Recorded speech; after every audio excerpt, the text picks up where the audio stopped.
Sa gitna ng matinding pagdadalamhati, naihatid na sa paliparan ang mga labi ni Divine Adili bilang bahagi ng repatriation process patungong Nigeria kung saan siya ililibing ng kanyang pamilya.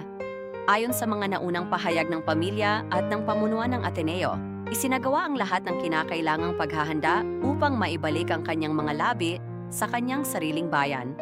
Ang kanyang pag-uwi sa Nigeria ay alinsunod sa kagustuhan ng kanyang pamilya at sa kanilang mga tradisyon.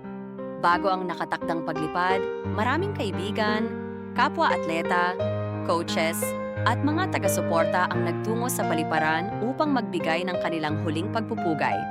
Sa gitna ng mga luha at panalangin, damang bigat ng pagkawala ng isang kabataang atleta na nag-iwan ng inspirasyon at alaala sa maraming taong nakasama niya.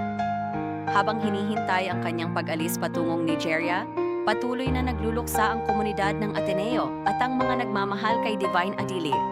Sa mga sandaling ito ng pamamaalam, nananatiling buhay sa kanilang mga puso ang kanyang alaala, habang naghahanda ang kanyang pamilya para sa kanyang huling hantungan sa sariling bayan.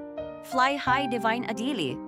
Higit pa sa pagiging isang mahusay na atleta, ipinakita mo kung ano ang ibig sabihin ng pagiging isang tunay na kaibigan. Mapagkakatiwalaan, may malasakit, at handang tumulong sa iba. Maaaring maaga kang nawala sa mundong ito, ngunit mananatili ang iyong alaala sa puso ng mga taong iyong nabigyan ng inspirasyon at pagmamahal. Paalam, Divine, hindi ka malilimutan.